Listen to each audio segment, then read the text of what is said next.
शाम के बज गए 5। मैं सचिन शर्मा सबसे तेज प्रधान टाइम से फिर जुड़ा हूं आपके साथ। बहुत खुशी का पल आया है। हरिद्वार उत्तराखंड का नाम रोशन किया है।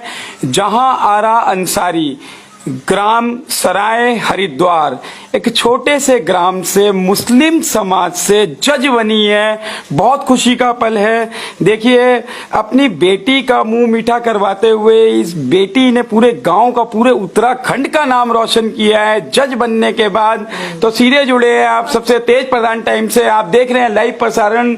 जज बनी है।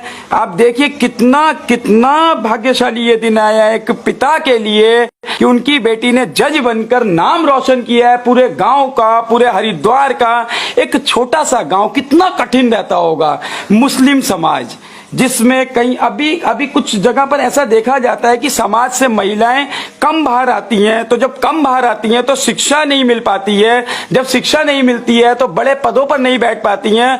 तो कितना बड़ा मन कर अपनी बेटी को पढ़ाया लिखाया, हर संभव मदद करी बेटी की। और उस बेटी ने बदले में अपने परिवार को, पूरे उत्तराखंड को, पूरे हरिद्वार को नाम रोशन कर दिया। मिसाल बनी है ये बेटी मिसाल बनी है। हरिद्वार से जज बनी है। मुस्लिम समुदाय से आती हैं, समाज से आती हैं। बहुत ही खुशी का पल है। तो आइए सीधे जुड़ते हैं जज साहब से। कठिनाइयां, कैसी कठिनाइयां, किन कठिनाइयों की चुनौतियों को पार करते हुए आप यहां तक पहुंचे हैं? सबसे पहले मैं स्वागत करता हूं सबसे तेज प्रधान टाइम्स परिवार की ओर से आपका। तो कितनी कठिनाइयां रही हैं आपके साथ? सर, अगर मैं कठिनाइयों की बात करी तो जैसे कि आपने सबसे पहले बोला है कि मुस्लिम समाज, तो मैं वहीं से स्टार्ट करूंगी कि मुस्लिम समाज में हर कोई जानता है कि लड़कियों को बाहर नहीं निकलने दिया जाता है। पढ़ाई तो इतने लेवल तक आना तो बहुत दूर की बात है।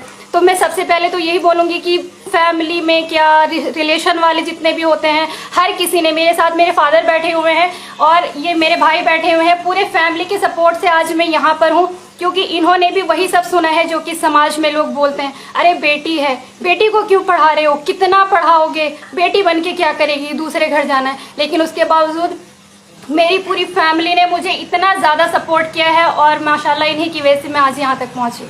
तो देखिए, अब ये परंपरा छोड़ दीजिए कि बेटी को तो अपने घर जाना है, क्या करोगे उसे पढ़ाकर। जज बनाइए, पढ़ाइए, लिखाइए, समाज के लिए, वो समाज के वो जो कार्य करेंगी। अब देखिए, इनकी कलम के अंदर वो ताकत रहेगी, वो निर्णय वो लेने की क्षमता रहेगी। जब बेटी जज बनकर आई है तो समाज के लिए बड़े बड़े निर्णय लिए जाएंगे। जहां एक और देश के अंदर बड़े बड़े कांड होते हैं, तो महिलाओं के लिए स्पेशल क्या कहना चाहेंगे आपकी? महिलाओं के लिए जो कानून और कठोर बने, क्या करना चाहिए न्यायिक व्यवस्था को कि और ज्यादा कठोर कानून बने, अपराध ना हो? देखिए, अगर जैसे कि आप कानून की बात कर रहे हैं तो कानून तो ऑलरेडी बहुत ज्यादा कठोर है और अभी 2018 में बहुत ज्यादा अमेंडमेंट हुए हैं कानून के अंदर। कानून बहुत कठोर है। आपको अगर आप शिक्षा देंगे, शिक्षा का क्षेत्र एक ऐसा है कि हर इंसान का नेचर उससे चेंज हो जाता है। शिक्षा की कमी है हमारे देश के अंदर। तो मैं ये कहूँगी एक अच्छी एजुकेशन, एक अच्छे संस्कार आप अपने बच्चों को दीजिए ताकि इस जैसी परिस्थितियां महिलाओं के साथ देखने को ना मिले। तो देखिए, मुस्लिम समाज से आती हैं, आप जज बनी है और खुद ही कहा है कि आप शिक्षित करिए, बच्चों को पढ़ाइए लिखाइए, वो समाज के लिए कार्य करेंगे, आपके परिवार का नाम रोशन करेंगे, आपके देश का नाम रोशन करेंगे। जज बनने के लिए और जो आने वाली पीढ़ी जो है, यंग जनरेशन, उन्हें क्या करना चाहिए? वह कहाँ से स्टार्टिंग करनी चाहिए, कैसा करना चाहिए? स्टार्टिंग तो आपको अपने अंदर से करनी पड़ेगी। आज आप मुझे यहाँ पर इस प्लेटफॉर्म पर देख रहे हैं तो आपको खुशी होगी। आप कहेंगे अरे उसकी बेटी देखिए जज बनी है, उस बिटिया को देखिए, लेकिन वो बिटिया कैसे बनी है आपको ये समझना होगा। आपको सपोर्ट करना होगा अपने बच्चों के। और हर बच्चे से मैं ये कहना चाहूंगी कि आप ये चीज दिखाइए अपने पेरेंट्स को कि आपके अंदर भी प्रतिभा है, अगर ये कर सकती है तो हम भी कर सकते हैं। तो इंशाल्लाह आपको कामयाबी मिलेगी, फैमिली आपको सपोर्ट करेगी और आप अपना जज्बा दिखाइए और इंशाल्लाह आप भी यहाँ तक पहुंचेंगे। निश्चित ही अब आप उस न्यायिक व्यवस्था में आ गए हैं कि कोई पक्षपात नहीं रहेगा। मुस्लिम समाज के लिए अभी भी जहां जैसे आपने बताया कि बेटियों को कम बाहर भेजा जाता है, तो परिवर्तन करने की आवश्यकता आ गई है। आपके कभी मन के अंदर भावना रही कि बेटी को बाहर भेजे या पढ़ाए लिखाए, क्या रहा आपका? मेरे मन के अंदर कभी ऐसी भावना नहीं आई है। मैंने बेटे और बेटी में कभी फर्क नहीं समझा। देखिए, क्या भावुकता है, क्या विनम्रता है कि बेटी और बेटे में कोई फर्क नहीं समझा। तो उसी वो देखिए, आप विचारों का ही सिर्फ एक अंतर होता है। जब फर्क नहीं समझा तो आज बेटी ने कितना नाम रोशन किया है। वो जो खुशी है, उस खुशी की भावुकता आप देखिए, वो बयां नहीं कर पा रहे हैं। तो मेरी ओर से पुनः आपको एक बार और शुभकामनाएं। जो आने वाली पीढ़ी है, अभी जो यंग जनरेशन जो है, पढ़ाई के लिए उन्हें क्या करना चाहिए? कितने घंटे तक उन्हें कम से कम पढ़ाई करनी चाहिए?